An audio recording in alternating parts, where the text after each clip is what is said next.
પાઠ 15 એ 15મા પાઠનું ભાષાંતર આગળના પેરેગ્રાફનું શીખી ગયા છીએ। આજે આપણે પાઠ 15 નો જે પેરેગ્રાફ છેલ્લે જે ભાષાંતર બાકી છે એ આપણે શબ્દસહ શીખીશું।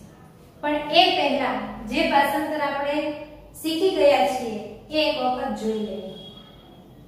આ પાઠ છે એ આધુનિક યુદ્ધ અને મહાભારત યુદ્ધ વચ્ચેના તફાવત સમજાવે છે। એકવાર સ્વર્ગમાં રહેલો અર્જુન પૃથ્વીને જોવાની ઈચ્છાથી પૃથ્વી લોક પર આવ્યો। પૃથ્વી લોક પર પહોંચીને તેણે મોટો જયનાદ સાંભળ્યો। તે જયનાદ કરતા જન સમૂહની પાસે જાય છે। તરત જ વિશ્વયુદ્ધનો વિરામ થયેલો એટલે વિજય પ્રાપ્ત કરેલા લોકો વિજય ઉત્સવ ઉજવતા હતા। તેને જોઈને અર્જુનને પણ પ્રાચીન મહાભારતનો વિજય અને તે સમયના વિજયી લોકોની યાદ આવે છે। આ પહેલા અપરિચિત એવા હાજર રહેલા અર્જુનને તે લોકોએ પોતાના વિજય ઉત્સવમાં જોડ્યો। અર્જુન પણ હર્ષ થયેલો તેની સાથે જોડાયો। થોડા સમય પછી અર્જુનને તરસ લાગી। આવેલા તે મહેમાને એક અશ્વની માગણી કરી। અશ્વની માગણી કરીને અશ્વ પર ચડીને પાણી પીવા માટે નગરની બહાર રહેલા એક જાણીતા સરોવરે ગયો। ત્યાં જ્યારે તે પાણી પીવા માટે તૈયાર થાય છે ત્યારે કોઈ પુરુષનો અવાજ સાંભળ્યો, મહાશય, આ પાણી ઝેરી છે, અત્યારે પીવા લાયક નથી। પહેલા ન જોયેલા તે પુરુષને પૂછે છે, આ પાણી કેવી રીતે ઝેરી છે? કુદરત દ્વારા બનાવેલા સરોવરો તો હંમેશા પીવા લાયક પાણીવાળા જ હોય છે। અવાજથી યુવાન, શરીરથી વૃદ્ધ, તૂટેલા દાંત વાળો, સફેદ વાળ વાળો, લાકડી સાથે કોઈ એક માણસ અર્જુનની પાસે આવ્યો। પહેલા ન જોયેલા તે માણસને જોઈને અર્જુન આશ્ચર્યચકિત થયો।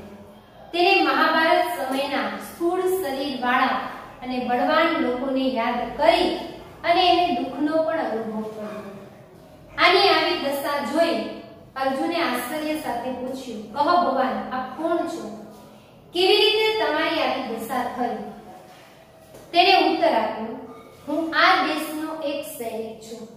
કેટલાક મહિનાઓ વીતી ગયા પછી ઘણા દેશો વચ્ચે પરસ્પર યુદ્ધ થયું હતું। તેમાં વિવિધ શસ્ત્રોનો પ્રયોગ થયો હતો। તે કારણથી જળ, સ્થળ, વાયુ, પ્રાણી એમ અનેક પ્રકારે જગત વિવિધ રૂપે અસરગ્રસ્ત થયું છે। હું તમને શું કહું?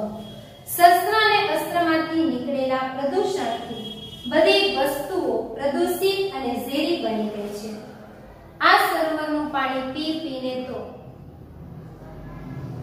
આ સરોવરનું પાણી આ જ કારણથી ઝેરી છે। આ સરોવરનું પાણી પી પીને મારી આ દશા થઈ। મારો પુત્ર આ જ પાણી પીને દ્રષ્ટિ ગુમાવી ઊંડા કૂવામાં પડી અને મૃત્યુ પામ્યો। મારી પત્ની ઝેરી વાયુના પ્રભાવથી શ્વાસ રૂંધાતા મૃત્યુ પામી। દરરોજ જળાશયના પાણી વડે પ્રાણ ગુમાવતો, જીવોને જોતો, અનેક તકલીફો ભોગવતો હું અહીં રહીને પશુ, પક્ષી અને માનવોને આ સરોવરનું પાણી પીતા અટકાવું છું। અહીં સુધી આપણે ભાષાંતર જોઈ ગયા। હવે આપણે શબ્દસહ કરીએ। અર્જુને વૃત્તાંતમ એવ, આ વૃત્તાંત શ્રુત્વા સાંભળીને, એટલે પેલો જે સૈનિક જે કાંઈ બોલે છે એ બધું સાંભળીને, શ્રુત્વા ત્વા પ્રત્યય સંબંધ ભૂતકૃદન, ત્વાથ્ય ય સંબંધ ભૂતકૃદન।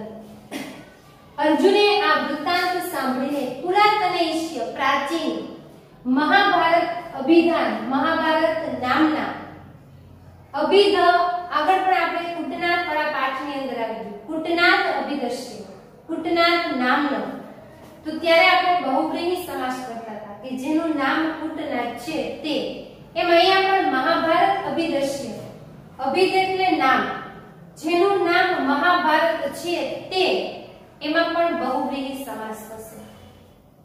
પ્રાચીન મહાભારત નામના યુદ્ધસ્ય યુદ્ધનું પરિણામ સ્મૃતિ પથમ આનયતિ યાદ આવે છે. આનયતિ પ્રત્યય તિ વર્તમાન કાળ અન્ય પુરુષ એકવચન. અર્જુને આ વૃત્તાંત સાંભળીને પ્રાચીન મહાભારત નામના યુદ્ધનું પરિણામ યાદ આવે છે.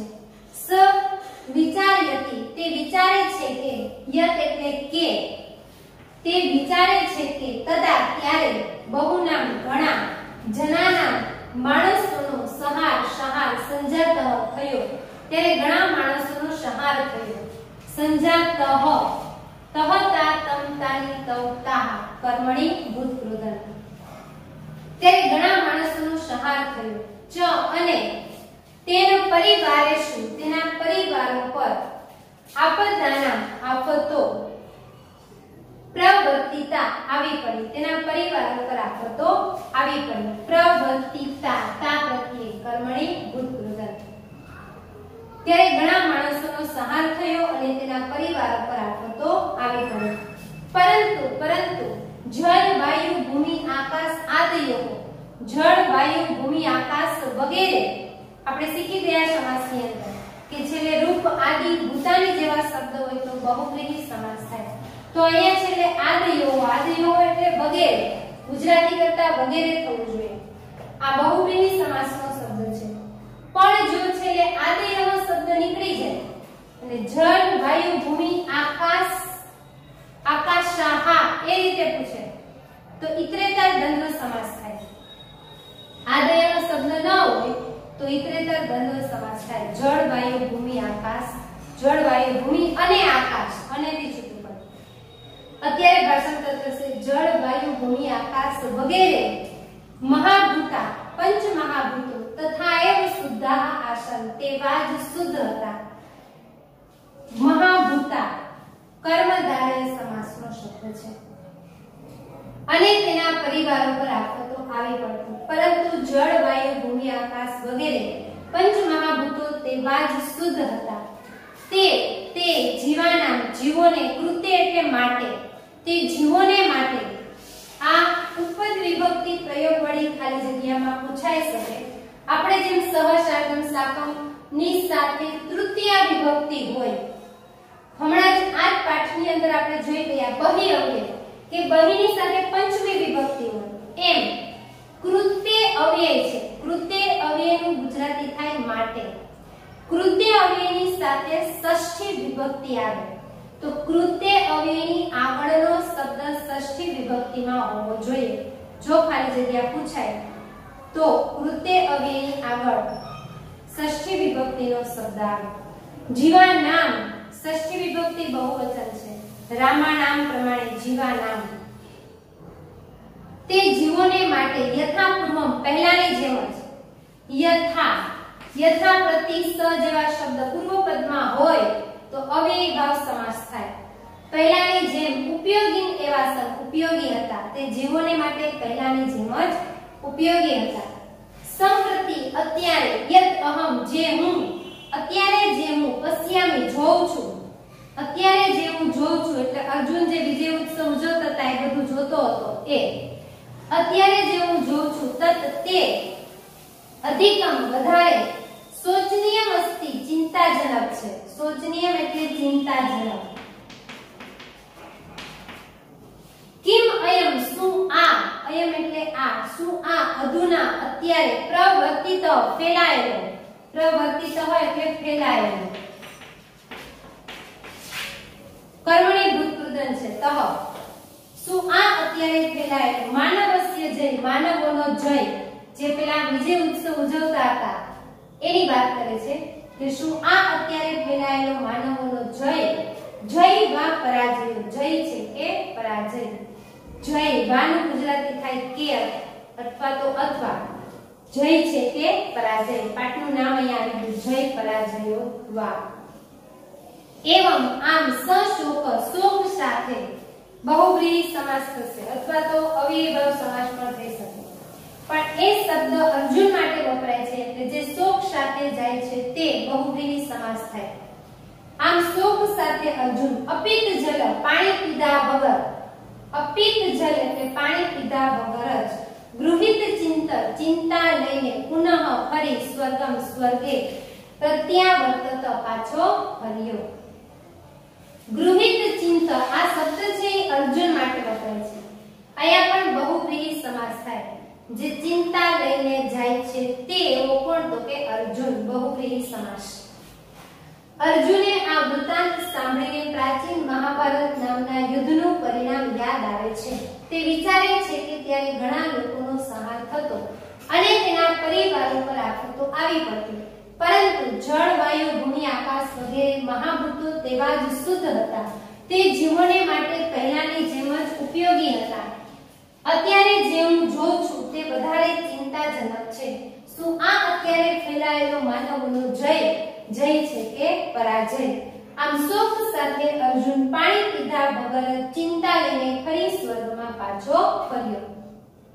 પ્રત્યાવર્તત જો એનો આપણે સ્મનો પ્રયોગ કરીએ તો પેલાને આપણે છૂટું પાડીએ તો પ્રતિ પ્લસ, હમણાં જ આપણે આગળના પીરિયડની અંદર પણ જોયું હતું કે પ્રત્યામાં અહીંયા યા હોય ત્યારે બે ઉપસર્ગ હોય.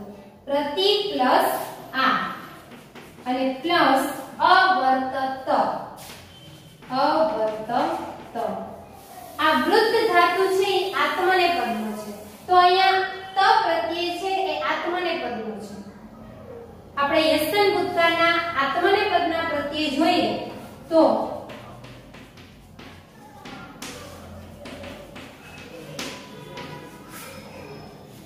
ઈ વહી મહી થાહા ઇથા ધ્વમ ત ઇતા અલ. આ છે યસ્તન ભૂતકાળના પ્રત્યય. વર્તમાન કાળના આપણે આત્મને પદના જોઈએ તો ઈ વહે મહે સે ઇથે દ્વે તે ઇતે અંતે. તો સ્મન પ્રયોગ કરવાનો હોય તો વર્તમાન કાળ અને યસ્તન ભૂતકાળ બે જ કાળમાં થાય. અહીંયા આપણે યસ્તન ભૂતકાળ આપેલું છે તો આપણે એને વર્તમાન કાળમાં ફેરવવું હોય તો યસ્તન ભૂતકાળ અન્ય પુરુષ એકવચનનો પ્રત્યય ત છે, એની જગ્યાએ આપણે વર્તમાન કાળ અન્ય પુરુષ એકવચનનો પ્રત્યય મૂકશું તે. એટલે અહીંયા અવર્તત ની જગ્યાએ વર્તતે સ્મ આમ થશે. આગળ અહીંયા ઉપસર્ગ છે એ એમના એમ જ રહેશે. પ્રતિ પ્લસ આ શું નીકળી ગયું? અ, જે યસ્તન ભૂતકાળનો છે અને યસ્તન ભૂતકાળમાં જ આવે. આ તો વર્તમાન કાળ છે. હવે આને આપણે ભેગું કરીએ તો ઈ ની સામે વિજાતીય સ્વર છે એટલે ઈ નો ય, એમાં આ ઉમેરો એટલે યા, તો અડધો થઈ જાય. આગળ છે પ્ર અને છેલ્લે છે વર્તતે એટલે પ્રત્યાવર્તતે સ્મ અને સ્મનો પ્રયોગ થાય.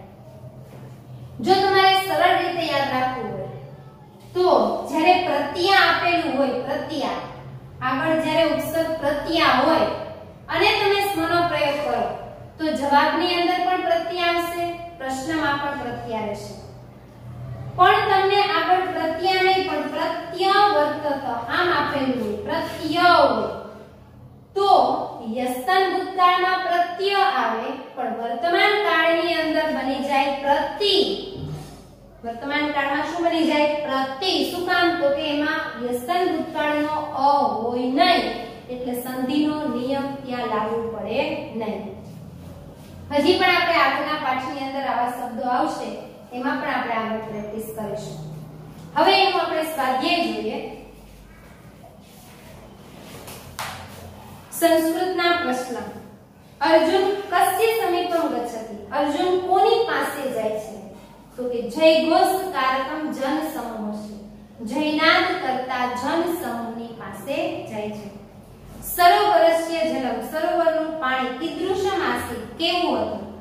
વિષમ, ઝેરી હતું. અપરિચિત અવાજ વડે કેવો હતો? તો કે અપરિચિત અવાજ વડે યુવક હતો, અવાજથી યુવાન.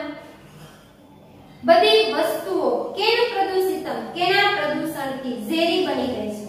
તો કે શસ્ત્ર અસ્ત્ર નિર્ગતેહિ પ્રદૂષિતેહિ, શસ્ત્ર અસ્ત્ર નિર્ગતેહિ પ્રદૂષિતેહિ, શસ્ત્ર અને અસ્ત્રમાંથી નીકળેલા પ્રદૂષણથી બધી વસ્તુઓ પ્રદૂષિત અને ઝેરી બની ગઈ છે. કહ વિગત દ્રષ્ટિ જાત, કોણે દ્રષ્ટિ ગુમાવી? તો કે અપરિચિત જનસ્ય પુત્ર, અપરિચિત માણસના પુત્રએ.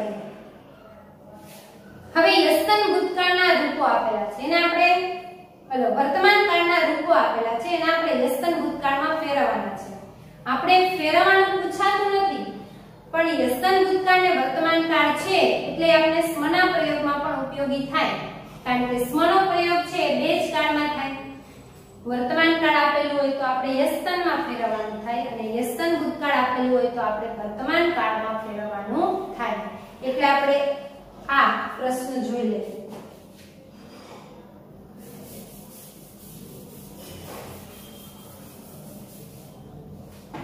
સ્મરતી પ્રત્યય.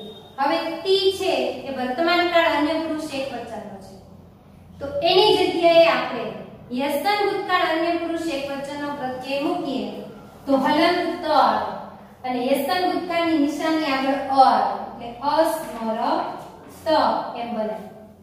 પશ્યામી, મી છે એ ઉત્તમ પુરુષ એકવચનનું છે, મી વહ મહ, તો યસ્તન ભૂતકાળમાં ઉત્તમ પુરુષ એકવચન અમ વમ, અમ એમાં મ હલંત છે, એટલે અ પશ્ય મ એમ બને.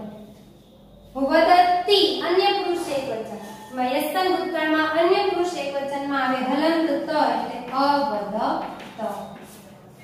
ત્યાર પછી સમાસ લબ્ધ વિજયાની, જેણે વિજય પ્રાપ્ત કર્યો છે તે. જાત લબ્ધ જેવા શબ્દ પૂર્વ પદમાં હોય તો બહુવ્રીહી સમાસ થાય. તૃષાતુર એટલે તરસથી આતુર, તૃતીયા તત્પુરુષ સમાસ. ધવલ કેસ, જેના વાળ સફેદ છે તે બહુવ્રીહી સમાસ. કુદરત દ્વારા બનાવેલું, પ્રકૃતિ નિર્મિતા, તૃતીયા તત્પુરુષ સમાસ. ને સશોક એ સહ બહુવ્રીહી સમાસ થશે, કારણ કે સશોક શબ્દ અર્જુન માટે વપરાય છે. અવ્યય ભાવ સમાસ પણ થઈ શકે, પણ પાઠની અંદર જો શબ્દ કોઈ માટે વપરાયેલો હોય તો બહુવ્રીહી સમાસ થાય, અને ત્યાં ખાલી બહુવ્રીહી નહીં પણ સહ બહુવ્રીહી, કારણ કે સહ અવ્યય છે. આ શબ્દ અર્જુન માટે વપરાય છે. વિભક્તિના રૂપો તમારે કોષ્ટક આધારિત લખવાના રહેશે. ગુજરાતી પ્રશ્ન જવાબ. અર્જુન સરોવરનું પાણી પીવા ગયો ત્યારે તેને અજાણ્યા પુરુષે શું કહ્યું? અર્જુન સરોવરનું પાણી પીવા ગયો ત્યારે અજાણ્યા પુરુષે કહ્યું કે મહાશય, આ પાણી ઝેરી છે, અત્યારે પીવા લાયક નથી. પ્રશ્ન જેટલો પૂછાયેલો હોય એટલો જ જવાબ લખો, આખો પાઠ લખી નાખવો નહીં. અને જો ટૂંકનોંધ પૂછાય તો ટૂંકનોંધ છે વિસ્તારથી વ્યવસ્થિત લખવાની રહેશે. ટૂંકનોંધની અંદર કર્તા, કૃતિ, પાઠમાં શું કહેવા માંગે છે એ બધું જ પ્રસ્તાવનાની અંદર આવી જાય. અજાણ્યા પુરુષે ને જોઈને અર્જુન કેમ આશ્ચર્ય થયું? અજાણ્યા પુરુષને જોઈને, કારણ કે અજાણ્યો પુરુષ છે એ અવાજથી યુવાન, શરીરથી વૃદ્ધ, તૂટેલા દાંતવાળો, સફેદ વાળવાળો, આ પુરુષને જોઈને અર્જુનને નવાઈ લાગી, આશ્ચર્ય થયું. યુદ્ધમાં વપરાયેલા અસ્ત્ર શસ્ત્રથી બધી વસ્તુઓ પ્રદૂષિત અને ઝેરી બની ગઈ છે. અજાણ્યા પુરુષના પુત્રની સી દશા થઈ? તો કે અજાણ્યા પુરુષનો પુત્ર એ સરોવરનું પાણી પીને દ્રષ્ટિ ગુમાવી ઊંડા કૂવામાં પડી અને મૃત્યુ પામ્યો. આધુનિક યુદ્ધ અને મહાભારત યુદ્ધ વચ્ચેનો તફાવત પાઠ આધારિત લખવાનો રહેશે. કે આધુનિક યુદ્ધની અંદર જે અસ્ત્ર શસ્ત્રનો ઉપયોગ થાય છે એના કારણે નરસંહાર તો થાય જ છે, પણ એ સિવાય પંચ મહાભૂતોને પણ નુકસાન થાય છે. જળ, વાયુ, ભૂમિ, આકાશ વગેરે પંચ મહાભૂતો પણ નુકસાન પામે છે. જ્યારે મહાભારત સમયના યુદ્ધની અંદર જે લોકો યુદ્ધ કરવા માટે જાય એનું જ મૃત્યુ થતું, એના પરિવારો પર જ આફત આવી પડતી.